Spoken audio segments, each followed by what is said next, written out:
নমস্কার বন্ধুরা, deep study চ্যানেলের পক্ষ থেকে আপনাদের সকলকে জানাই স্বাগতম। আজকে আবারও আমি JRBT2 এর জন্য বাছাই করা মোস্ট ইম্পর্টেন্ট 20 কোয়েশ্চেন্স আপনাদের সামনে নিয়ে এসেছি। আশা করছি এই ভিডিওটা আপনাদের এক্সাম প্রিপারেশনের জন্য অনেকটা হেল্পফুল হবে। আর আপনারা যারা আমার পূর্বের ভিডিওগুলো দেখেননি অবশ্যই একবার দেখে নেবেন, যাতে করে আপনারাও আপনাদের এক্সাম প্রিপারেশনকে মজবুত করতে সক্ষম হন। তো শুরু করছি আজকের ভিডিওর প্রথম কোয়েশ্চেন দিয়ে, যেখানে বলা হচ্ছে পৃথিবীর নিরক্ষীয় বেশ ও মেরুবেশের মধ্যে পার্থক্য কত। তো মনে রাখবেন, পৃথিবীর নিরক্ষীয় বেশ ও মেরুবেশের মধ্যে পার্থক্য রয়েছে 43 কিলোমিটার। ঠিক আছে, তারপর আমরা মুভ করছি 2 নম্বর কোয়েশ্চেন, যেখানে বলা হচ্ছে চুনাপাথর গঠিত অঞ্চলের যে আবহবিকার সর্বাধিক কার্যকরী হয় তাকে কি বলে। তো চুনাপাথর গঠিত অঞ্চলের যে আবহবিকারটা সর্বাধিক কার্যকরী হয়ে থাকে সেটার নাম হচ্ছে কার্বনেশন। ঠিক আছে, কার্বনেশন হবে এই কোয়েশ্চেনের এগেনস্টে কারেক্ট অ্যান্সার। তারপর আমরা মুভ করছি 3 নম্বর কোয়েশ্চেন, যেখানে বলা হচ্ছে যে তিথিতে সমুদ্রে মরা জোয়ার হয় তার নাম কি। তো সমুদ্রে মরা জোয়ার হয় যে তিথিতে সেটা হচ্ছে অষ্টমী তিথি। অষ্টমী তিথির মধ্যে কিন্তু মরা জোয়ার দেখতে পাওয়া যায় সমুদ্রে। তারপর আমরা মুভ করছি 4 নম্বর কোয়েশ্চেন, যেখানে বলা আছে ভারতের রাজ্যগুলির মধ্যে ক্ষেত্র মানে ত্রিপুরার স্থান কত।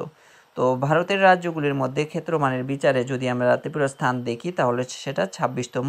ঠিক আছে, তারপর আমরা মুভ করছি 5 নম্বর কোয়েশ্চেন, যেখানে বলা আছে হুগলি শিল্পাঞ্চলের একটি চর্মশিল্প কেন্দ্রের নাম কি। তো হুগলি শিল্পাঞ্চলের একটি চর্মশিল্প হচ্ছে রিষড়া চর্মশিল্প। তারপর 6 নম্বর কোয়েশ্চেন, যেখানে বলা আছে আন্দামান ও নিকোবর দ্বীপপুঞ্জের প্রধান নদীটির নাম কি। আন্দামান ও নিকোবর দ্বীপপুঞ্জের প্রধান যে নদীটা সেটা হচ্ছে আলেকজান্দ্রা। আলেকজান্দ্রা হবে এই কোয়েশ্চেনের এগেনস্টে কারেক্ট অ্যান্সার। তারপর আমরা মুভ করছি 7 নম্বর কোয়েশ্চেন, যেখানে বলা হচ্ছে উষ্ণ ও শীতল স্রোতের মিলনস্থলে কি সৃষ্টি হয়। এই কোয়েশ্চেনটা মোস্ট ইম্পর্টেন্ট একটা কোয়েশ্চেন, মনে রাখার চেষ্টা করবেন। উষ্ণ ও শীতল স্রোতের মিলনস্থলে যে সৃষ্টি হয়, যা সৃষ্টি হয় সেটা হচ্ছে হিম প্রাচীর। ঠিক আছে, হিম প্রাচীর হবে এই কোয়েশ্চেন এগেনস্টে কারেক্ট অ্যান্সার। তারপর 8 নম্বর কোয়েশ্চেন, যেখানে বলা হয়েছে সর্বাধিক জীব বৈচিত্র্য দেখা যায় কোন অঞ্চলে। তো সর্বাধিক জীব বৈচিত্র্য আমরা দেখতে পাই কোনখানে, সেটা হচ্ছে নিরক্ষীয় চিরহরিত অরণ্য অঞ্চলেই সর্বাধিক জীব বৈচিত্র্য বিচরণ ক্ষেত্র আমরা প্রত্যক্ষ করতে পারি। ঠিক আছে, এরপর আমরা মুভ করছি 9 নম্বর কোয়েশ্চেন, যেখানে বলা হচ্ছে শীতল লাব্রাডার স্রোতের রং কীরকম। এখানে শীতলা হয়ে গেছে, একটু কারেকশন করে নেবেন, শীতল হবে সেটা। শীতল লাব্রাডার স্রোতের রং কীরকম হয়ে থাকে, সেটা কিন্তু গাঢ় সবুজ রঙের হয়ে থাকে শীতল লাব্রাডার স্রোতের রং। তারপর আমরা মুভ করছি 10 নম্বর কোয়েশ্চেন, যেখানে বলা হচ্ছে কোন নদীকে বিহারের দুঃখ বলা হয়। তো মনে রাখবেন, বিহারের দুঃখ নামে আমরা যে নদীটাকে চিনি সেটা হচ্ছে কাশী নদী, সেটা বিহারের দুঃখ নামে পরিচিত। তো এখানে দুঃখ বলার এটাই কারণ যে সেখানে বন্যার ফলস্বরূপ বা সেখানে যখন ওভারফ্লো হয়ে যায় নদী থেকে, তখন সেই জল যখন চারিদিকে কী হয়, প্রসারিত হয়, তার ফলস্বরূপ যে কৃষি কাজের যে ব্যাঘাত ঘটে, তার পাশাপাশি অন্যান্য ক্ষেত্রেও কিন্তু যে দুঃখ দুর্দশা নিয়ে আসে সেটাকেই কিন্তু বিহারের দুঃখ হিসাবে ইঙ্গিত দেওয়া হয়েছে। তারপর আমরা মুভ করছি 11 নম্বর কোয়েশ্চেন, যেখানে বলা হয়েছে ভারতের বৃহত্তম ব্যাঘ্র প্রকল্পটির নাম কি। তো ভারতের বৃহত্তম যে ব্যাঘ্র প্রকল্পটির নাম রয়েছে সেটা হচ্ছে নাগার্জুন সাগর। ক্লিয়ার। এরপর আমরা মুভ করছি 12 নম্বর কোয়েশ্চেন, যেখানে বলা হয়েছে রেড ডাটা বুক বইতে কিসের নাম থাকে। এই কোয়েশ্চেনটা মোস্ট ইম্পর্টেন্ট কোয়েশ্চেন, আপনারা একটু গুরুত্ব সহকারে সেটা মনে রাখার চেষ্টা করবেন।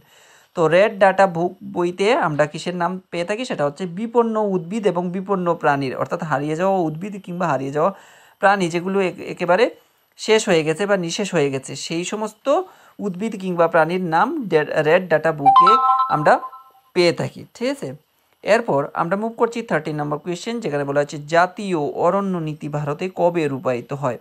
তো এই যে জাতীয় অরণ্য নীতি ভারতে কবে রূপায়িত হয়েছিল, সেটা হয়েছিল 1956 সালে ভারতে জাতীয় অরণ্য নীতি রূপায়িত হয়েছিল। তারপর 14 নম্বর কোয়েশ্চেন, এই কোয়েশ্চেনের আনসারটা আপনারা অনেকেই জানেন, আবার অনেকেই জানেন না। যারা জানেন না, নতুন যারা প্রিপারেশন নিচ্ছেন, তো অবশ্যই জেনে নেবার চেষ্টা করবেন। পশ্চিমবঙ্গের ধানের যে গুলা বা ধানের ভান্ডার আমরা যাকে বলি সেটা হচ্ছে বর্ধমানকে। ক্লিয়ার। এরপর আমরা মুভ করছি 15 নম্বর কোয়েশ্চেন, যেখানে বলা হয়েছে ভারতের সর্বাধিক চা রপ্তানি হয় কোন বন্দর থেকে। তো কোন বন্দরের মাধ্যমে ভারতের সর্বাধিক চা রপ্তানি হয়, সেটা হচ্ছে কলকাতা বন্দরের মাধ্যমে। ক্লিয়ার।